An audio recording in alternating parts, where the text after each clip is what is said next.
So we'll talk about Gandhi's Swaraj in Hind Swaraj, or self-rule, or home rule.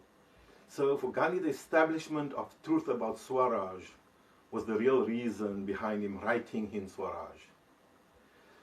To bear in mind that he's really communicating with his interlocutors, people like Savarkar, the Marxists and the separatists, who had their own, these people had their own idea of home rule or Swaraj. By Swaraj, they meant political Swaraj only. The replacement, in essence, the replacement of British rule by Indian rule. Gandhi, however, feared this would only result in the continuation of English rule without the Englishmen. He had a more inclusive Swaraj or home rule in mind. The Swaraj that he wanted required not only the political Swaraj of the nation, but also the Swaraj, the spiritual Swaraj of the citizen.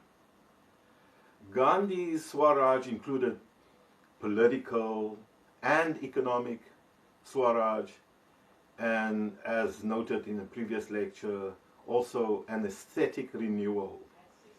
However, even this would not be enough to have complete Swaraj. To have complete Swaraj, in essence, the citizen would need the enjoyment of spiritual Swaraj through basically an inward freedom achieved through a spiritual transformation. So religion is central to Gandhi's construction of a national consciousness. Swaraj, spiritual Swaraj in his case, had two components or two component elements: self-discipline and a self-transcendence. Self-discipline in this case is praxis that contributes to the management of one's antisocial passions. And for him it meant passions such as greed, covetousness, possessive individualism, the desire to dominate others, untruthfulness, and of course egocentrism. Gandhi's ideal of a self-disciplined person is, in his language, the Striti Prajna of the Gita, of the Bhagavad Gita. Self-discipline for him is difficult to achieve. The best one can do is to move towards it through praxis. The underlying assumption in this case is that the humans are morally fragile beings, requiring constant self-correction. Gandhi, of course, was fully aware of his own moral fragility, which was the reason why from around 1889 till the end of his life he recited passages morning, noon and night of the Bhagavad Gita. So this form of meditative prayer was his contribution towards this enlightenment. Self-discipline as self-correction for Gandhi did not mean the asceticism of the old type, the begging bowl monks. No, the pursuit of self-discipline for him was consistent with, indeed required, the life-affirming pursuit of the canonical arms of life, which we'll talk about later, the Purusharthas. Self-transcendence for him was the pursuit of spiritual enlightenment, of tattvajana, deep experience of the truth of things. Spiritual exercise such as prayer and meditation prepares one for this.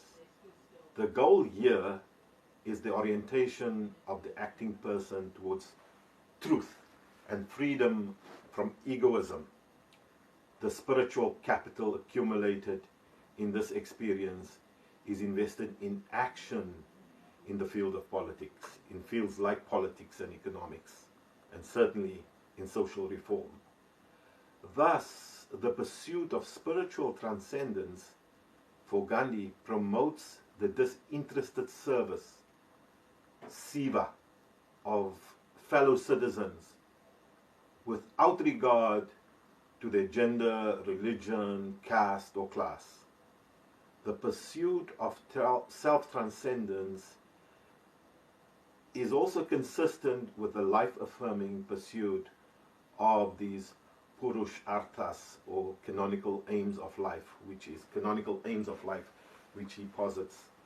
The most striking aspect of the spiritual Swaraj is its experiential character. For Gandhi, if Indians, especially those aspiring to political power, can have an experience of spiritual Swaraj, India as a civic nation would be the better for it. Spiritual Swaraj is also socially dynamic. For example, Gandhi would note that you have a definition of Swaraj only. It is when it's a Swaraj when you learn to rule yourselves, India to be ruled by Indians. It is therefore in the palm of the Indian hand. Do not consider this type of Swaraj to be a dream, a next realm of existence. Here there is no idea of sitting still. You have to work for it. The Swaraj that he wishes is, the picture before you is such that he says, we have once you've realized it, we will endeavor to the end of our lifetime to persuade others to behave and to act in the same way. But such Swaraj has to be experienced by each one by himself. So a kind of complicated concept. He returns to the idea of experience later in his text when he says that only those who have experienced the force of the soul within themselves would be able to enjoy this full Swaraj, political and spiritual, and then be liberate themselves completely from the impact of colonialism and modernity. To repeat then, the combination of political Swaraj and spiritual Swaraj should be sought in action, in praxis. That being the case, Swaraj should mean not only the enjoyment of one's rights, political rights, etc., but also for the rights of others. Above all, it should mean a national reconciliation of religions, castes, tribes, and classes, and the adoption of a civic nationalism in place of an ethnic nationalism, the Marxist state and the separatist religious state. Gandhi does not present his case for Swaraj as an option among many.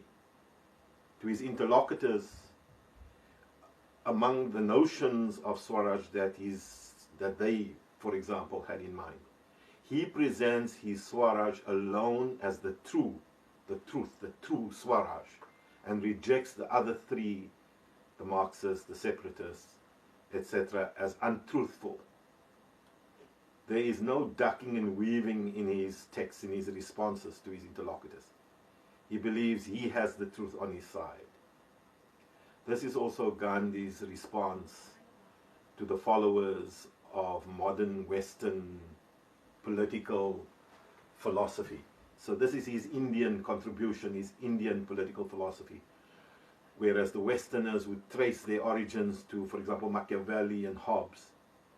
Those who rely only on the philosophy tend to, he believes, to believe that there's a split between the body and the soul, and that is final, and that the pursuit of a spiritual transcendence is anti-human, anti-modern, and that the modern state can justify virtually any end that it pursues.